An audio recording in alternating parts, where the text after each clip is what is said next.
Friends, I just want to encourage you. God is still the same yesterday, today, and forever. And there's some real important points to take from this. Practical applications. Number one, you can't solve problems by purely natural. You can't solve your problems by purely natural means. It was good that the disciples cared about the people and wanted to help meet their needs and feed them, but they came up with 5 loaves and 2 fish. And too often we try and solve major problems with our own meager resources apart from God. Your meager resources can't solve the major problems you're going to face. Too many times we want to do it apart from God. Not even intentionally. We just like, hey, we see a need, we try and do it. We rush into it. But this is like Joseph, right? Yeshua was the son of Joseph. Pharaoh has these dreams. None of the wise men in his court, these great learned men of Egypt, could answer the question. But Joseph had God's wisdom and revelation. Apart from God's wisdom and revelation, no one could have interpreted Pharaoh's dream, and there would have been no wheat, no bread, and the people would have starved. Again, back to bread, right?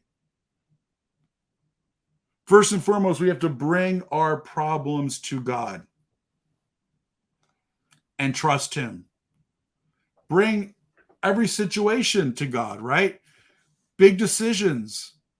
When I moved out to California, it was because there was a very successful businessman who had a big retail clothing store. You would know it if I said what the store was.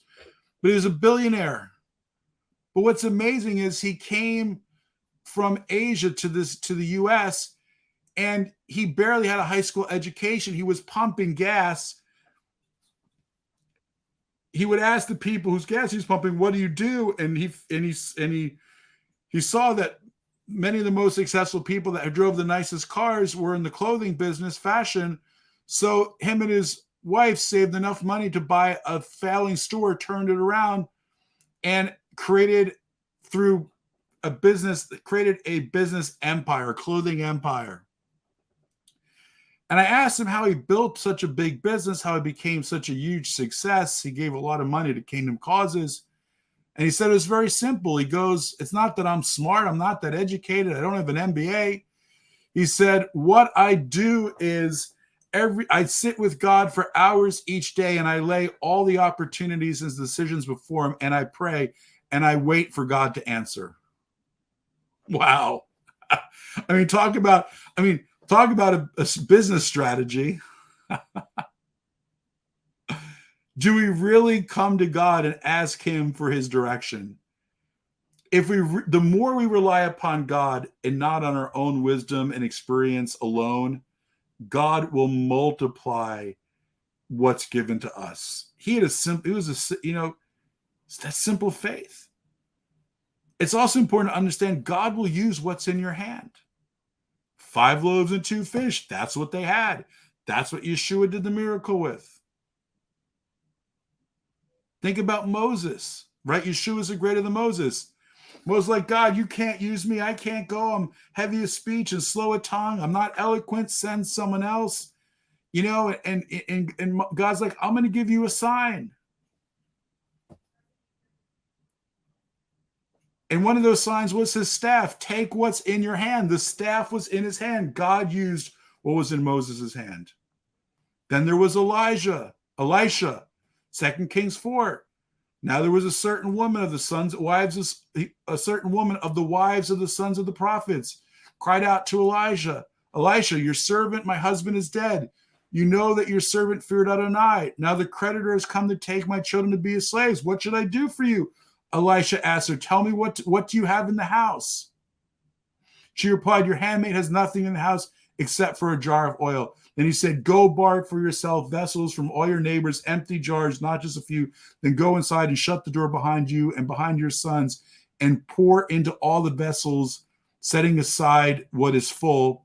And she left him and shut the door behind her and behind her sons. And they kept bringing vessels to her, and she kept pouring. And when the vessels were full, she said to her son, bring me another vessel. But they said to her, there isn't another vessel. So the oil stopped. And then she came and told the man of God. So he said, go sell the oil and pay your debt. Then you and your sons can live on the rest. Here's the point. What do you have in your house? I have oil. Okay. God will bless that. Friends, God can bless God will bless what you have, what's in your hand, if you give it to him and ask for your blessing upon it. Even if it's only a little oil, even if it's only a staff, even if it's just 5 loaves and 2 fish, right? God cares about the needs of his people. Yeshua cared about the hunger of his people.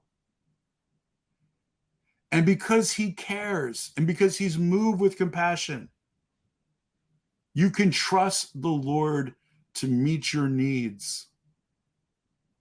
No matter what your situation and your circumstances, no matter how scary the situation is, will you give him what you have, put it into his hands, and trust him? Listen, I was doing a fusion group and one in California, and one evening, as I was speaking, God spoke to this woman and told her to give $1,000. And the woman was like, okay, you want me to give my tithe? And then a little bit more. And God said, no, I don't want you to give your tithe. I want you to give an offering. And she's like, well, all I have is $1,000 extra, me and my husband. Things are tight, Lord. And that $1,000 is to put a down payment on my daughter's braces and to get them back to school clothes. Happened in August around this time. But God kept pressing on her, give, give, give. And so she sacrificially and fearfully, like with nervousness, gave that $1,000, not knowing what she was going to tell her kids. Maybe we can't get them braces. Maybe we can't get them back to school clothes. So she goes home and she's just praying to God, saying, Lord, I entrust it into your hands. Please, do something. Neighbor knocks on the door and says, I just felt God told me to give you $500. She's like, wow. What a God, you heard my prayers. You heard my prayers. And then at work, they call her in and they say, listen, we realize we made a mistake.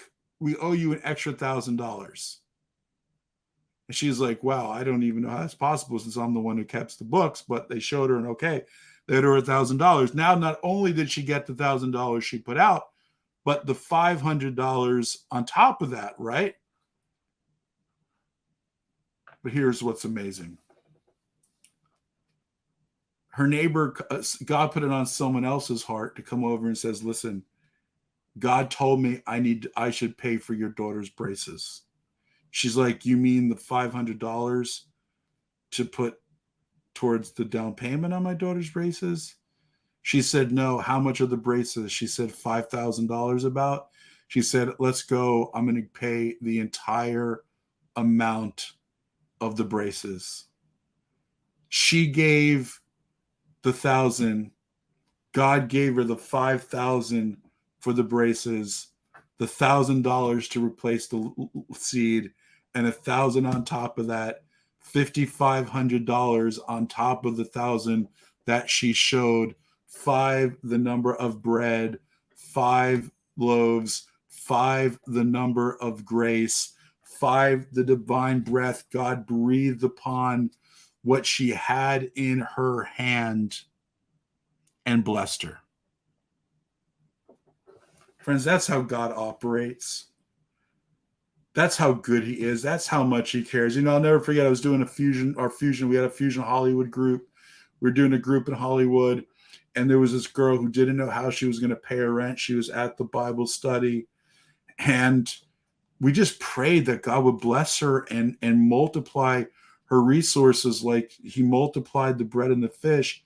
And she came home, and there were several $1,000s fanned out on her bed in $100 bills. She had no idea where it came from. and she was more than able to pay her rent.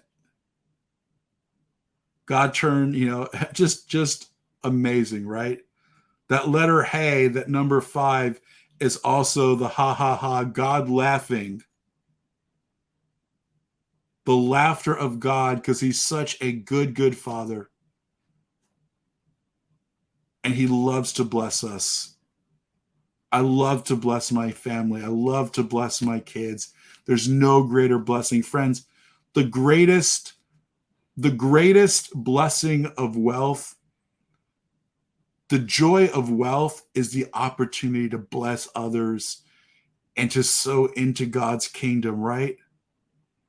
So just ask God God bless what is in the hands of my brothers and sisters. Bless it, breathe upon it, multiply it in the name of Yeshua. Wealth and honor come from the Lord, and it is his hand to make great or strong. So I bless you in the name of Yeshua, our Messiah, that God should bless you just like he blessed Joseph, so that you can be a conduit of blessing for the purposes of the kingdom. Have faith, trust God, give generously, watch what he does in Yeshua's name. Amen. Friends, if you are blessed, would you consider sowing into Fusion? God will bless those who bless Israel. Maybe, one way you can sow one time, become a monthly partner, join our teaching library and sow in and get blessed back. Because just as you bless, we want to bless you with all these resources. Bless someone, give them the God of the way. Bless someone. It'll bless them. It'll bless you. It'll bless us. Right? Anyway, love you guys. Shabbat shalom. Get your books. Get your calendars. Sign up for Rosh Hashanah. So, as we head towards the new year, and share this teaching with other people if it's a blessing to you. Shabbat shalom.